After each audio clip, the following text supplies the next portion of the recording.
আসসালামু আলাইকুম রহমতুল্লাহি ওবরকাতুহ। সম্মানিত দর্শক, অন্তর্বর্তীকালীন সরকারের প্রধান উপদেষ্টা ডক্টর মোহাম্মদ ইউনূস তিনি সিরিজ বৈঠক করছেন রাজনৈতিক দলগুলোর সঙ্গে মতবিনিময়। প্রথমত তার এই উদ্যোগকে আমি স্বাগত জানাই এবং এটি প্রথম থেকে আমি দাবি করে আসছিলাম এবং আমার সঙ্গে সঙ্গে আরও শত শত মানুষ দাবি করে আসছিলেন।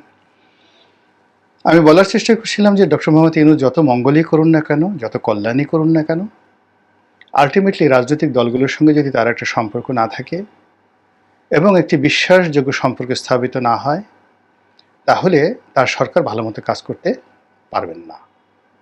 দ্বিতীয়ত, আলটিমেটলি তো তাকে ক্ষমতা হস্তান্তর করতে হবে রাজনৈতিক দলগুলোর কাছে, টুডে অর টুমরো। এখন তিনি যে কর্মগুলো করছেন এই মুহূর্তে, সেই কর্মগুলোতে অনেক ঝামেলা আছে। তো এই তার সকল কর্মকে বৈধতা দেওয়া পার্লামেন্টের মাধ্যমে, আইনের মাধ্যমে এই কাজটি করবেন রাজনৈতিক দলের যারা নেতৃবৃন্দ বা যারা অনাগত দিনে বা ভবিষ্যতে যারা সরকার গঠন করবেন তারা। তো এখন যে সকল রাজনৈতিক দল সরকার গঠন করবেন সম্ভাবনা রয়েছে, তাদের সঙ্গে যদি ডক্টর মোহাম্মদ ইউনূস এবং তার উপদেষ্টা মণ্ডলীর দূরত্ব তৈরি হয় এবং সম্পর্ক ভালো না থাকে, তাহলে আগামী দিনে এই উপদেষ্টা পরিষদের এবং এই সরকারের সাথে যারা সম্পৃক্ত সবাই আইনি জটিলতায় পড়বেন, ঝামেলায় পড়বেন, বিপদে পড়বেন, জেল জুলুম হুলিয়ে তাদেরকে তাড়া করবে।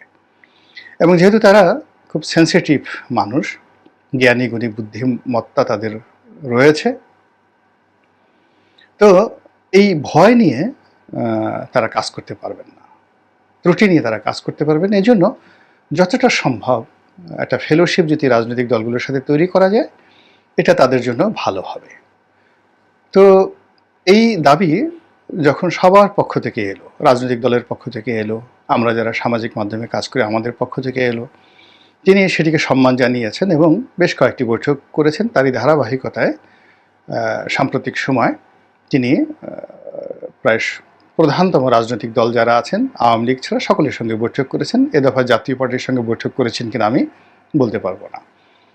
তো যা হোক, এখন তার যে বৈঠক, সেই বৈঠকের মধ্যে উল্লেখযোগ্য বৈঠক হলো জামাতের সঙ্গে আর বিএনপির সঙ্গে। তো অন্যান্য যে সকল দল তারা তাদের মতো কথা বলেছেন, ডক্টর মোহাম্মদ ইউনূসের সান্নিধ্য পেয়েছেন, তারা যথেষ্ট খুশি, জামাতও খুশি এবং জামাত চায় যে এই সরকার প্রলম্বিত করুক তাদের কার্যকাল। এমনকি এই সরকার যদি 5 বছর থাকে বা আরও বেশি সময় থাকে, এটা জামাতের জন্য এই মুহূর্তে কোনো সমস্যা নয়। কিন্তু বিএনপির জন্য যে সমস্যা, সেটা হলো বিএনপি যদি দীর্ঘ সময় অপেক্ষা করে, তাহলে এত বড় একটি দল তাদের পক্ষে ক্ষমতাহীনভাবে নিয়ন্ত্রণ করা সমস্যা হয়ে পড়বে। 2 নম্বর হলো যে সরকার ঢাকা শহরে সচিবালয় বিভিন্ন জায়গাতে ক্ষমতা দেখাচ্ছে বটে, কিন্তু তৃণমূলে মূলত বিএনপি নেতাকর্মীরা ক্ষমতা ভোগ করছে। ফলে অনেক নেতাকর্মীর বিরুদ্ধে নানা রকম অভিযোগ আসছে, যেগুলো নিয়ন্ত্রণ করা দলের যারা সেন্ট্রাল নেতৃবৃন্দ তাদের পক্ষে সাংগঠনিক ক্ষমতা দ্বারা সম্ভব নয়। তাদের প্রশাসনিক ক্ষমতা দরকার। এখন প্রশাসনিক ক্ষমতা ডক্টর ইউনূসের হাতে। তো তিনি তো বিএনপির পক্ষ হয়ে সেই বিএনপির পরামর্শ অনুযায়ী বিএনপির নেতাকর্মীদের বিরুদ্ধে অবস্থান নেবেন না। তিনি যেটি করবেন, তিনি যদি চাঁদাবাজির বিরুদ্ধে অবস্থান নেন, সন্ত্রাসের বিরুদ্ধে অবস্থান নেন, অপারেশন পরিচালনা করেন, এবং সেক্ষেত্রে দেখা যাচ্ছে যে বেশিরভাগ বিএনপির নেতাকর্মী সেখানে যাকে বলা হয় দুর্বিষহ অবস্থার মধ্যে পড়বে, মামলা মোকদ্দমায় নতুন করে তারা জড়াবে এবং এর ফলে বিএনপির জনপ্রিয়তা কমে যাবে, গ্রহণযোগ্যতা কমে যাবে এবং বিএনপির যারা প্রতিদ্বন্দ্বী তাদের জন্য রাজনৈতিক সম্ভাবনা তৈরি করবে। এজন্য বিএনপি খুব দ্রুত নির্বাচন চাচ্ছে, তড়িঘড়ি করে, পারলে 1 মাসের মধ্যে যদি নির্বাচন হয় তাতেও বিএনপির কোনো আপত্তি নেই। এর কারণ হলো এখন তত্ত্বাবধায়ক সরকার বা অন্তর্বর্তীকালীন সরকার নির্বাচন কমিশনে যদি স্বয়ং শেখ হাসিনাকে বসিয়ে দেওয়া হয়, এখন এরকম একটা অবস্থা তৈরি হয়েছে, কিংবা ওবায়দুল কাদেরকে যদি এখানে স্বরাষ্ট্রমন্ত্রী বানানো হয়, তবুও বিএনপির বিজয় ঠেকিয়ে রাখা সম্ভব নয়, নিশ্চিত বিজয়। কিন্তু এটা যত প্রলম্বিত হবে তত বিএনপির জন্য বিপদ এবং বিপত্তি ডেকে নিয়ে আসবে। এই জন্য বিএনপি খুব দ্রুত নির্বাচন চাচ্ছে। তো এই কারণে কি হলো, বিএনপির মধ্যে এবং ডক্টর ইউনূসের সরকারের মধ্যে আলটিমেটলি একটি মনস্তাত্ত্বিক যুদ্ধ শুরু হয়ে যাবে, যার কিছু লক্ষণ আমরা দেখতে পাচ্ছি। বিএনপির কথা, জামাতের কথা এবং সরকারের কথা, তত্ত্বাবধায়ক সরকারের বা অন্তর্বর্তীকালীন সরকারের কথার মধ্যে কোনো কনসিস্টেন্সি নেই, ধারাবাহিকতা নেই। 2 নম্বর হলো যে বিএনপি যা চাচ্ছে, ডক্টর মোহাম্মদ ইউনূস তার বিপরীত দিকে ছুটছেন। বিএনপি যদি ডালে ডালে হাঁটার চেষ্টা করে নির্বাচন নিয়ে, আর নির্বাচনকে অ্যাভয়েড করার জন্য, প্রলম্বিত করার জন্য ডক্টর মোহাম্মদ ইউনূস সেই পাতায় পাতায় হাঁটছেন। তো এইরকমই একটি অবস্থার মধ্যে ডক্টর মোহাম্মদ ইউনূসের সাথে যেন সম্পর্ক নষ্ট না হয়, বিএনপি প্রাণান্তর চেষ্টা করছে, কিন্তু তারপরেও যেহেতু বিএনপির প্রয়োজন, অভাব, দরকার, এই কারণে বিএনপি অনেক সময় তার মেজাজ ঠিক রাখতে পারছেন না।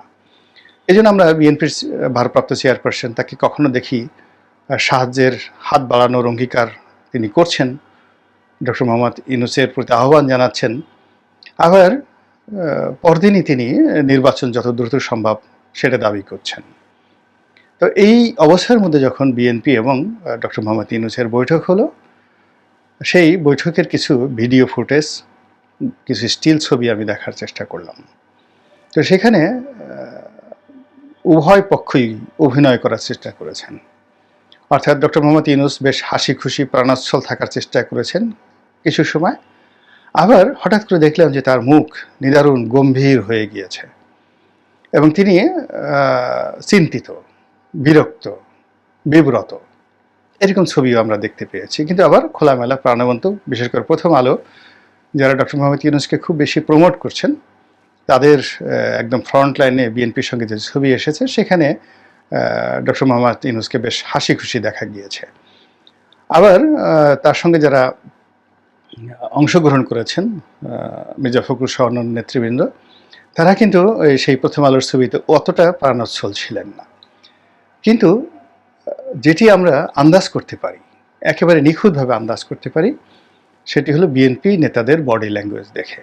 তারা বৈঠক শেষে যে সংবাদ সম্মেলন করেছেন, সেই সংবাদ সম্মেলনে তাদের সকলের মুখচ্ছবি, শরীরের ভাবভঙ্গি, চোখের জ্যোতি, সব কিছু ছিল নেতিবাচক। অর্থাৎ তারা ডক্টর মোহাম্মদ ইউনূসের সঙ্গে বৈঠকের মাধ্যমে একটি সুসংবাদ নিয়েও বের হতে পারেননি। তাদের নেতাকর্মীদের বিরুদ্ধে যে 50 লাখ ভুয়া মামলা রয়েছে, কত দ্রুত এই মামলাগুলো একেবারে উইথড্র করা যায়, এই ব্যাপারে ডক্টর মোহাম্মদ ইউনূস যদি বলতেন যে আগামী 24 ঘন্টার মধ্যে আমি এই মামলাগুলো নিষ্পত্তি করার ব্যবস্থা করছি, বিএনপি খুশি হয়ে যেত। কিন্তু এই ব্যাপারে ডক্টর মোহাম্মদ ইউনূস কী বলেছেন, বিএনপি কী বলেছে, তা সংবাদ সম্মেলনে আমরা জানতে পারিনি। নির্বাচন নিয়েও সেখানে সুনির্দিষ্ট কোনো কথাবার্তা হয়েছে বলে আমরা বুঝতে পারিনি। সেখানে ফরমাল আলোচনা হয়েছে, হয়তো চা পানি খাওয়া দাওয়া হয়েছে, এবং সেখানে বিএনপি অনেকগুলো দাবিনামা পেশ করে আসছে, যেটি ডক্টর ইউনূসের জন্য খুবই নেতিবাচক এবং বিএনপির জন্য নেতিবাচক। যেখানে আগামীতে 6 মাস পরে যদি নির্বাচন হয়, 3 মাস পরে নির্বাচন হয়, এমনকি 5 বছর পরেও নির্বাচন হয়, তো সেই নির্বাচনের মাধ্যমে বিএনপি নিশ্চিত ক্ষমতায় আসবে। তো সেখানে বিএনপিকে কেন 17 দফা, 13 দফা বা 14 দফা দাবিনামা ডক্টর মোহাম্মদ ইউনূসকে পেশ করতে হবে? ইট মিনস বিএনপি একটা দুর্বলতম অবস্থায় পড়ে গিয়েছে এবং তারা যে ক্ষমতায় আসবে, সেই ক্ষমতায় আসার যে বিষয়টি, সেই বিষয়টি নিয়ে তাদের যথেষ্ট সন্দেহ দেখা দিয়েছে। আদারওয়াইজ, আনলেস তাদের যে প্রপোজালগুলো, সেই প্রপোজালগুলোর মধ্যে submission, the way of submission, সেখানে অনেকটা কমান্ডিং ভয়েস থাকতে হবে যে you have to do this thing, এই কাজগুলো আপনাকে এতদিনের মধ্যে করতে হবে। এটা আলটিমেট তাকে একটা আলটিমেট টাইম দিতে হবে যদি বিএনপি নিজেকে যোগ্যতম, নিজেকে সুবিধাজনক একটি অবস্থায় বিবেচনা করত।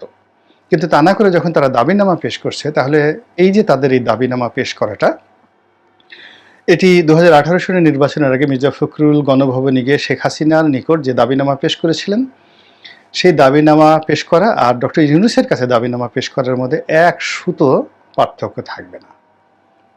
যদি বিএনপির মনে সে ধরনের আত্মবিশ্বাস থাকে যে আমরাই দেশের বৃহত্তম দল, আমরাই ক্ষমতায় আসছি, সেক্ষেত্রে প্রকৃতিগতভাবে তাদের মধ্যে একটা কমান্ডিং অ্যাটিটিউড তৈরি হয়ে যাবে এবং তারা সরকারকে যে প্রস্তাবনা দেবে সেই প্রস্তাবনাগুলো প্রস্তাবনা আকারে থাকবে, ভদ্রতা আকারে থাকবে, কিন্তু সেটা সরকারকে মান্য করতে হবে এবং সরকারের সেটা মান্য করা ছাড়া কোনো ওয়ে থাকবে না। এইরকম একটি যাকে বলা হয় মেসেজ তাদের বডি ল্যাঙ্গুয়েজে তারা ফুটিয়ে তুলবে, কথাবার্তা তারা ফুটিয়ে তুলবে, যেটি আমি তাদের সেই বক্তব্যের মধ্যে দেখিনি।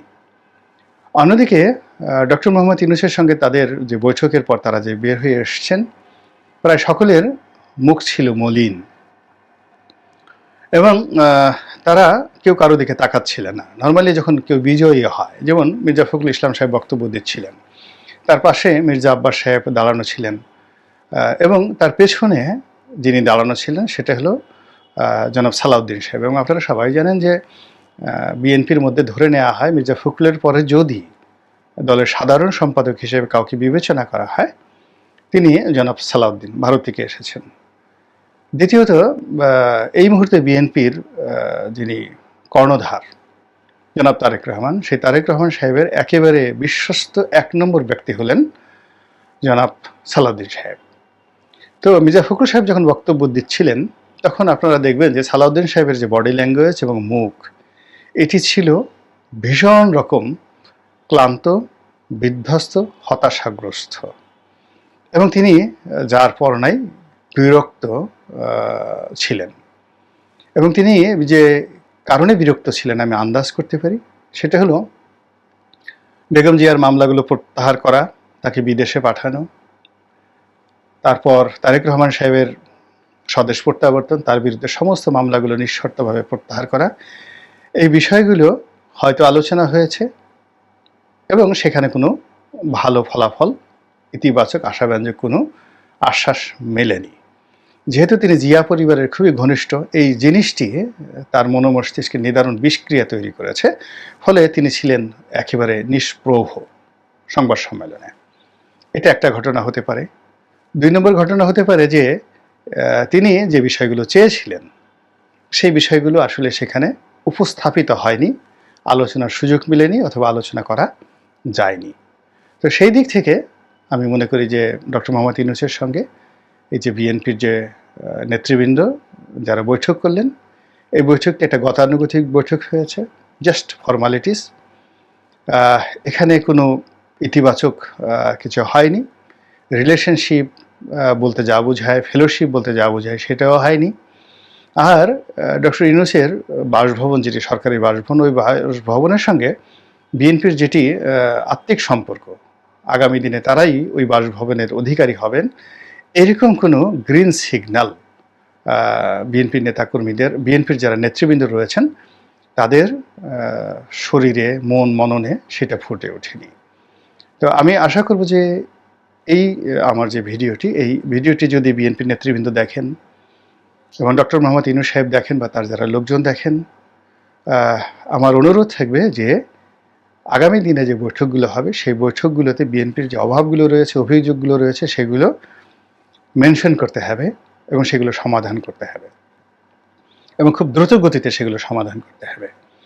এবং বিএনপি যদি না চায় এবং বিএনপি যদি কোঅপারেটিভ না হয়, ডক্টর মোহাম্মদ ইউনূসের ক্ষমতা প্রলম্বিত, জামাত বন্য দল যতই চাক না কেন এটি হবে না। আর বিএনপিকে যদি হ্যাপি করা যায়, খুশি করা যায়, তাহলে ডক্টর মোহাম্মদ ইউনূস সাহেব যদি 5 বছরও থাকতে চান, সেটি কারোর জন্য সমস্যা হবে না। এই মুহূর্তে বিএনপির জন্য ইংরেজিতে যেটিকে বলা হয় অ্যাবনক্সিয়াস, মানে এরকম একটা সমস্যা, খুবই দুর্গন্ধযুক্ত, বিরক্তিকর, বিব্রতকর এবং যা কিনা মানুষকে একেবারে শেষ করে দেয়, বিরক্তির সর্বশেষ পর্যায়ে। ইংরেজিতে এই শব্দগুলো একত্রে মিলিয়ে অ্যাবনক্সিয়াস। তো বিএনপির জন্য এরকম অনেকগুলো অ্যাবনক্সিয়াস প্রবলেম তৈরি হয়ে গিয়েছে।